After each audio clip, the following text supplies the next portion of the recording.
देश भर के जो मकान खरीदार हैं उनको राहत देने की दिशा में सुप्रीम कोर्ट ने एक अहम कदम आज उठाया है। कोर्ट ने केंद्र सरकार से ये पूछा है कि वो देश भर के जो बिल्डर हैं और जो मकान खरीदार हैं उनके लिए एक मॉडल एग्रीमेंट तैयार क्यों नहीं करती, क्योंकि कोर्ट का ये मानना था कि जो एग्रीमेंट बिल्डर देता है बायर को, खरीदार को, वो इतना लंबा चौड़ा होता है, उसमें अस्पष्ट शर्तें होती हैं कि खरीदार उसे समझ नहीं पाता और बाद में उसे नुकसान उठाना पड़ता है। तो ये सवाल केंद्र सरकार से सुप्रीम कोर्ट ने किया है और जवाब मांगा है। मामले को लेकर सुप्रीम कोर्ट तक पहुंचे थे जाने माने वकील अश्विनी उपाध्याय। उनसे पूछते हैं कि उन्होंने क्या मांग की थी। अश्विनी जी, क्या बात आपने कोर्ट में रखी थी और कोर्ट कैसे आश्वस्त हुआ कि इसको सुनवाई करनी चाहिए इस पर? देखिए, जो बायर्स के साथ, घर खरीदारों के साथ धोखाधड़ी हो रही है, जो उनके साथ चीटिंग होती है, उनको गलत तरीके से उनसे पैसा ले लिया जाता है, मकान बुक करवा लिया जाता है, उनको पोजीशन नहीं दिया जाता है, पोजीशन दिया जाता है तो 3 साल का वादा किया जाता है, 6 साल में दिया जाता है। उन सब को ठीक करने के लिए रेरा कानून बना, लेकिन रेरा कानून आज की डेट में वो सफ़ेद हाथी बना हुआ है। एक्चुअल में वो ज़मीन पे नहीं आ पा रहा है। क्यों? क्योंकि वो ज़मीन पे तब आएगा जब एक एग्रीमेंट अच्छा होगा। एग्रीमेंट तो घटिया चल रहा है, एग्रीमेंट यूनिफॉर्म नहीं है, एग्रीमेंट एक तरफा है।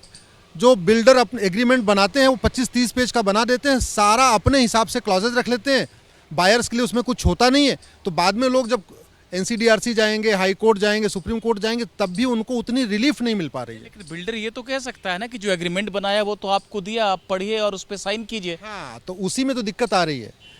पहली बात तो जो एग्रीमेंट बनता है वो 25 से 30 पेज का बनता है, वो केवल अंग्रेजी में बनता है, रीजनल लैंग्वेज में नहीं बनता। ऐसा नहीं है कि वो हिंदी में बने, तमिलनाडु में तमिल में बने और मलयालम में बने, तेलुगु में बने, ऐसा नहीं बनता। सब अंग्रेजी में बना रहे हैं। खरीदने वाला बेचारा अंग्रेजी जाने चाहे ना जाने, जो एग्रीमेंट है वो अंग्रेजी में तो साइन कर देता है मजबूरी में।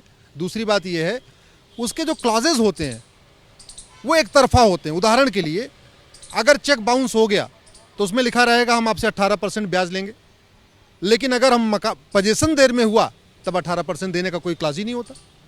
हम ये कह रहे हैं कि एक केंद्र सरकार ऐसा बिल्डर बायर एग्रीमेंट बने जो आर्टिकल 14 की स्पिरिट में हो, यानी जितना उसमें बिल्डर के लिए हो उतना बायर के लिए हो। अगर चेक बाउंस होने पे 18% ब्याज देना है तो मकान का पोजीशन देर होने पे भी 18% ब्याज बायर को मिलना चाहिए, ये हमारा कहना है।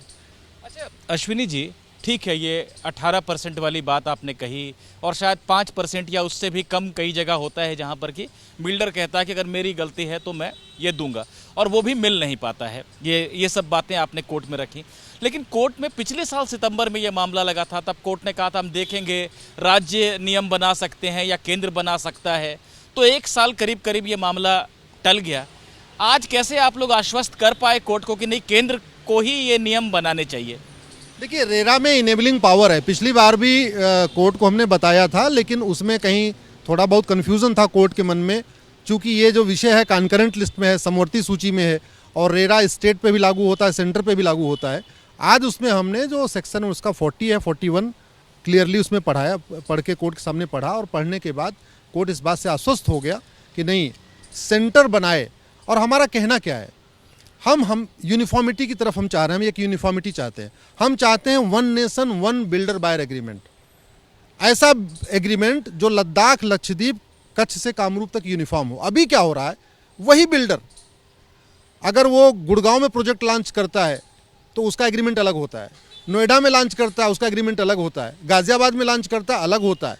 उदाहरण के लिए DLF, गुड़गांव में उसका एग्रीमेंट बिल्कुल अलग है, बेंगलोर में उसका एग्रीमेंट बिल्कुल अलग है, क्लॉजेज अलग हैं, एग्रीमेंट अलग है, पेजेज की उसकी साइज अलग है। वहाँ 25 पन्ने का, वहाँ 30 पन्ने का है। अश्विनी जी, बड़ी हमने लंबी बात की है और आपने समझाने की कोशिश की है लोगों को, लेकिन मैं चाहता हूँ कि पॉइंट बाय पॉइंट बताएं कि आज सुप्रीम कोर्ट से आप लोग क्या हासिल कर पाए, और जब केंद्र बनाएगा ये एग्रीमेंट तो किस तरह से जो मकान खरीदार हैं उनका फ़ायदा होगा, और ये सारी बातें कब तक आपको लगता है कि हो जाएगी जब एक बार ये प्रक्रिया शुरू हुई है तो?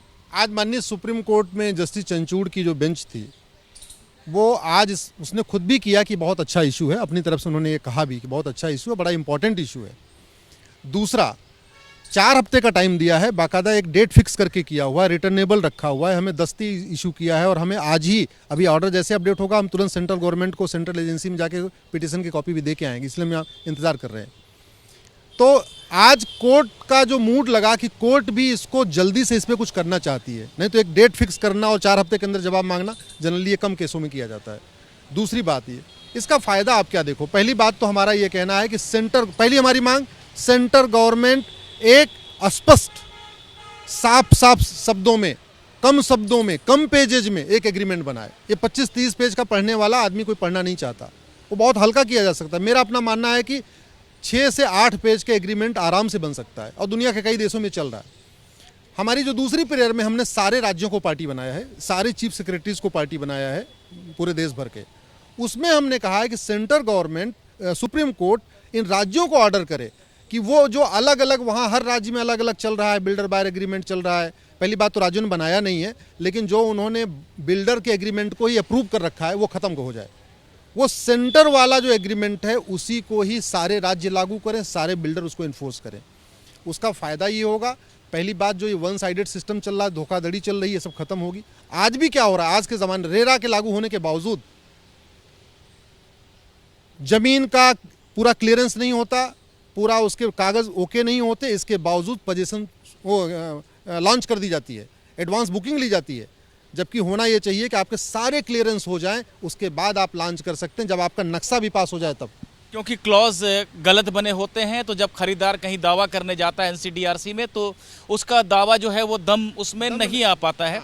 मैं आखिरी चीज़ आपसे जानना चाहता हूं कि जब मॉडल एग्रीमेंट की हम बात करते हैं, जैसे आपने कहा 18% 5% का ये जो अंतर है कि बिल्डर की गलती हुई तो 5% और बायर की गलती हुई तो 18% का उसको चुकाना पड़ता है इंटरेस्ट। ये जो बातें हैं, ये क्या ये जो यूनिफॉर्म मॉडल एग्रीमेंट है उसमें एक समान ये सारी चीज़ें होंगी, जो शर्तें होंगी बेचने वाले के लिए और ख़रीदने वाले के लिए, वो एक समान शर्तें होंगी पूरे देश के लिए, ये आप कहना चाह रहे हैं? बिल्कुल, सारी की सारी जो कंडीशन होगी घर खरीदारों के लिए वो पूरे देश में एक होगी। इसलिए हमने कहा यूनिफॉर्म बिल्डर बायर एग्रीमेंट का मतलब वन नेशन वन एग्रीमेंट, पूरे देश में एक ही एग्रीमेंट होगा। वही दिल्ली में चलेगा, वही लद्दाख में चलेगा, वही लक्षद्वीप में चलेगा, वही बेंगलोर चलेगा, अलग अलग नहीं होगा। तो साफ तौर पर इससे भी जो मकान खरीदार हैं उनको बहुत स्पष्टता आ जाएगी कि क्या शर्तें हैं जो एग्रीमेंट में रहती हैं, क्योंकि वो पूरे देश में एक जैसी होती है। जो कानून को जानने वाले लोग हैं, जो वकील हैं, उनको भी ये पता होगा कि इस राज्य में या पूरे देश में जो नियम है वही उस राज्य में, उस शहर में भी लागू हो रहा है। तो इससे जो निवेशक हैं, जो मकान खरीदार हैं, उनके हित सुरक्षित रह सकेंगे। और सुप्रीम कोर्ट के जस्टिस डीवाई चंद्रचूड़ ने भी, उनकी अध्यक्षता वाली बेंच ने भी यही कहा है कि इस समय जो अस्पष्ट शर्तें होती हैं बिल्डर की तरफ से जो रखी जाती है एग्रीमेंट में, उसका बहुत खामियाजा उठाना पड़ता है मकान खरीदारों को। ये स्थिति दूर करने की ज़रूरत है। इसलिए केंद्र से ये कहा है कि वो जवाब दे इस मांग पर कि मॉडल बिल्डर बायर एग्रीमेंट और एजेंट बायर एग्रीमेंट क्यों नहीं बनाना चाहिए और केंद्र को इसे क्यों नहीं बनाना चाहिए।